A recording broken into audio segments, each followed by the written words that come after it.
Hello friends, welcome to my channel. ಇವತ್ತು ಮನೇಲಿ ಈಸಿಯಾಗಿ ದಂಟಿನ ಸೊಪ್ಪಿಂದ ಒಂದು ಮಸೊಪ್ಪನ್ನ ಹೇಗೆ ಮಾಡ್ಕೊಳ್ಳೋದು ಅಂತ ನೋಡೋಣ. ಯೂಶುವಲ್ ಆಗಿ ಎಲ್ಲ ಸೊಪ್ಪುಗಳನ್ನು ಹಾಕಿ ಮಸೊಪ್ಪನ್ನ ಮಾಡೋದು ನೋಡಿರ್ತೀರಾ, ಬಟ್ ಇವತ್ತು ಬರೀ ದಂಟಿನ ಸೊಪ್ಪಿಂದಾನೇ ಮಸೊಪ್ಪನ್ನ ಮಾಡ್ಕೊಳ್ಳೋದು ಹೇಗೆ ಅಂತ ನೋಡೋಣ. ತುಂಬಾ ಟೇಸ್ಟಿಯಾಗಿರುತ್ತೆ ಫ್ರೆಂಡ್ಸ್. ಹೆಲ್ತಿಗೂ ಕೂಡ ಇದು ತುಂಬಾ ಒಳ್ಳೆಯದು ಅಂತಲೇ ಹೇಳ್ಬೋದು. ಇದಕ್ಕೆ ಬೇಕಾಗಿರುವಂಥ ಇಂಗ್ರೀಡಿಯೆಂಟ್ಸ್: ತೊಗರಿಬೇಳೆ ಅರ್ಧ ಕಪ್ ಆಗುವಷ್ಟು, ಮಸೂರ್ ದಾಲ್ ಒಂದು 2-3 ಸ್ಪೂನ್ ಆಗುವಷ್ಟು, ಕಟ್ ಮಾಡ್ಕೊಂಡಿರುವಂಥ ಈರುಳ್ಳಿ, ಟೊಮ್ಯಾಟೊ, ಬೆಳ್ಳುಳ್ಳಿ ಒಂದು 10 ಎಸಳು, ಮತ್ತು ಕಟ್ ಮಾಡ್ಕೊಂಡಿರುವಂಥ ತೆಂಗಿನಕಾಯಿ ಒಂದು 2-3 ಸ್ಪೂನ್ ಆಗುವಷ್ಟು, ಮತ್ತು ಕೊತ್ತಂಬರಿ ಸೊಪ್ಪು 1 ಸ್ಪೂನ್ ಅಷ್ಟು, ಜೀರಿಗೆ 1 ಸ್ಪೂನ್ ಅಷ್ಟು, ಸಾಂಬಾರ್ ಪೌಡರ್ನ ತೊಗೊಳ್ಳೋಣ. ನೀವು ಇಲ್ಲಿ ಹಸಿಮೆಣಸಿನ್ಕಾಯಿನೂ ಬೇಕಂದರೆ ಯೂಸ್ ಮಾಡ್ಕೊಳ್ಬೋದು. ಮತ್ತು ಸಾಂಬಾರ್ ಪೌಡಿಯಲ್ಲಿರುವಂಥ ಖಾರ ಸಾಕಾಗಿಲ್ಲ ಅಂತ ಹೇಳಿದ್ರೆ ಖಾರದ ಪುಡಿನೂ ಇನ್ನೊಂದು ಸ್ವಲ್ಪ ಹಾಕ್ಕೊಳ್ಬೋದು ನೀವು ಬೇಕಂತ ಹೇಳಿದ್ರೆ. ಮತ್ತು 1 ಕಟ್ ಆಗುವಷ್ಟು ದಂಟಿನ ಸೊಪ್ಪನ್ನ ನಾನಿಲ್ಲಿ ತೊಳೆದ್ಬಿಟ್ಟು ಇಟ್ಕೊಂಡಿದ್ದೀನಿ. ಮೊದಲು ಒಂದು ಮಿಕ್ಸಿ ಜಾರ್ನ ತೊಗೊಂಡ್ಬಿಟ್ಟು ತೆಂಗಿನಕಾಯಿನ ಚೆನ್ನಾಗಿ ಗ್ರೈಂಡ್ ಮಾಡ್ಕೊಳ್ಬೇಕು.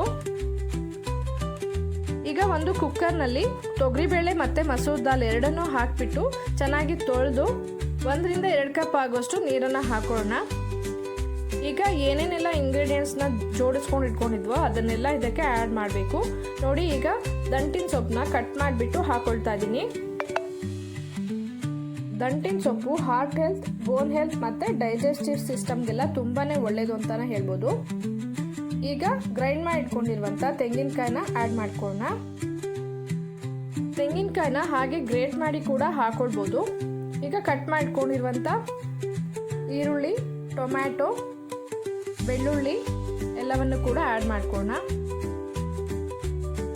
ದಂಟಿನ ಸೊಪ್ಪಲ್ಲಿ vitamin A, C, K, B ಮತ್ತು ಆ್ಯಂಟಿ ಆಕ್ಸಿಡೆಂಟ್ಸ್, ಪ್ರೋಟೀನ್, ಫೈಬರ್ ಎಲ್ಲ ತುಂಬಾ ರಿಚ್ ಆಗಿರುತ್ತೆ. ಇದು ಹೆಲ್ತಿಗೆಲ್ಲ ತುಂಬಾ ಒಳ್ಳೆಯದು ಮತ್ತು ವೆಯ್ಟ್ ಮ್ಯಾನೇಜ್ಮೆಂಟಿಗೂ ಕೂಡ ಇದು ತುಂಬ ಒಳ್ಳೆಯದು ಅಂತಲೇ ಹೇಳ್ಬೋದು. ಈಗ 1 ಸ್ಪೂನ್ ಆಗುವಷ್ಟು ಸಾಂಬಾರ್ ಪುಡಿನ ನಾನಿಲ್ಲಿ ಆ್ಯಡ್ ಮಾಡ್ಕೊಳ್ತಾ ಇದ್ದೀನಿ. ನಂತರ ರುಚಿಗೆ ಎಷ್ಟು ಬೇಕೋ ಅಷ್ಟು ಉಪ್ಪನ್ನು ಕೂಡ ಹಾಕಿಬಿಟ್ಟು ಕುಕ್ಕರ್ ಕ್ಯಾಪ್ನ ಮುಚ್ಚಿ 1-2 ವಿಷಲ್ ಹಾಕ್ಸಿದ್ರೆ ಎಲ್ಲ ಇಂಗ್ರೀಡಿಯೆಂಟ್ಸು ಚೆನ್ನಾಗಿ ಕುಕ್ ಆಗಿರುತ್ತೆ. ನೋಡಿ, ಈಗ ಎಲ್ಲ ಇಂಗ್ರೀಡಿಯೆಂಟ್ಸು ಚೆನ್ನಾಗಿ ಕುಕ್ ಆಗಿದೆ. ನಾವು ಇದನ್ನೆಲ್ಲ ಚೆನ್ನಾಗಿ ಮ್ಯಾಶ್ ಮಾಡ್ಕೊಳ್ಬೇಕು.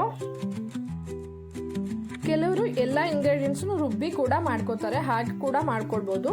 ಈಗ ಒಂದು ಪಾತ್ರೆನ ಇಟ್ಬಿಟ್ಟು ಅದಕ್ಕೆ 1-2 ಎಸಳು ಬೆಳ್ಳುಳ್ಳಿನ ಕ್ರಷ್ ಮಾಡಿ ಹಾಕೋಣ. ನಂತರ 1 ಸ್ಪೂನ್ ಅಷ್ಟು ಸಾಸಿವೆನ ಆ್ಯಡ್ ಮಾಡಿ. ಈಗ 1 ಸ್ಪೂನ್ ಅಷ್ಟು ಜೀರಿಗೆನ ಕೂಡ ಆ್ಯಡ್ ಮಾಡ್ಕೊಳ್ಳೋಣ. ಮೊದಲು ಕುಕ್ಕರ್ನಲ್ಲಿರುವ ನೀರನ್ನೆಲ್ಲ ಒಗ್ಗರಣೆಗೆ ಆ್ಯಡ್ ಮಾಡಿಬಿಟ್ಟು ನಂತರ ಎಲ್ಲ ಇಂಗ್ರೀಡಿಯೆಂಟ್ಸ್ನು ಚೆನ್ನಾಗಿ ಮ್ಯಾಶ್ ಮಾಡಬೇಕು. ಎಷ್ಟು ಸಾಧ್ಯ ಆಗುತ್ತೋ ಅಷ್ಟು ಚೆನ್ನಾಗಿ ಮ್ಯಾಶ್ ಮಾಡಿಕೊಂಡು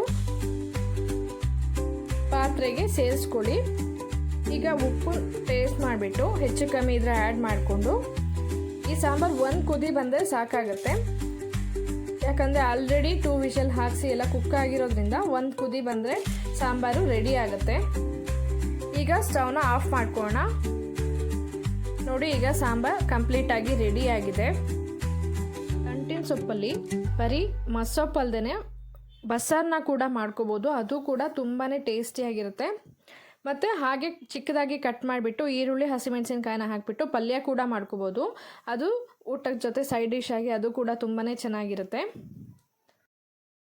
ನೀವು ಈ ಸಾಂಬಾರನ್ನ ಅನ್ನ, ಮುದ್ದೆ ಮತ್ತು ರೊಟ್ಟಿ, ಚಪಾತಿ ಜೊತೆ ಕೂಡ ಸರ್ವ್ ಮಾಡ್ಬೋದು. ಎಲ್ಲದಕ್ಕೂ ಇದು ಬೆಸ್ಟ್ ಕಾಂಬಿನೇಷನ್ ಆಗಿರುತ್ತೆ ಅಂತಲೇ ಹೇಳ್ಬೋದು. ನಾನು ಬಿಸಿ ಇರುವಾಗಲೇ ರೈಸ್ ಜೊತೆ ಸರ್ವ್ ಮಾಡ್ತಾ ಇದ್ದೀನಿ. ತುಂಬಾ ಟೇಸ್ಟಿಯಾಗಿರುತ್ತೆ. ನೀವು ಕೂಡ ಮನೇಲಿ ಒಂದ್ಸರಿ ಇದೇ ಮೆಥಡ್ನಲ್ಲಿ ಟ್ರೈ ಮಾಡಿ. ರೆಸಿಪಿ ಇಷ್ಟ ಆದರೆ ಲೈಕ್ ಮತ್ತು ಶೇರ್ ಕೂಡ ಮಾಡಿ. ರೆಸಿಪಿ ಹೇಗೆ ಬಂತು ಅಂತ ಕೂಡ ಕಮೆಂಟ್ ಬಾಕ್ಸಲ್ಲಿ ಕಮೆಂಟ್ ಮಾಡಿ ತಿಳಿಸಿ. ಯಾರ್ಯಾರೆಲ್ಲ ಸಬ್ಸ್ಕ್ರೈಬ್ ಆಗದೆ ನೋಡ್ತಾ ಇದ್ದೀರೋ ದಯವಿಟ್ಟು ಸಬ್ಸ್ಕ್ರೈಬ್ ಮಾಡ್ಕೊಂಡು ನೋಡಿ. Thank you for watching.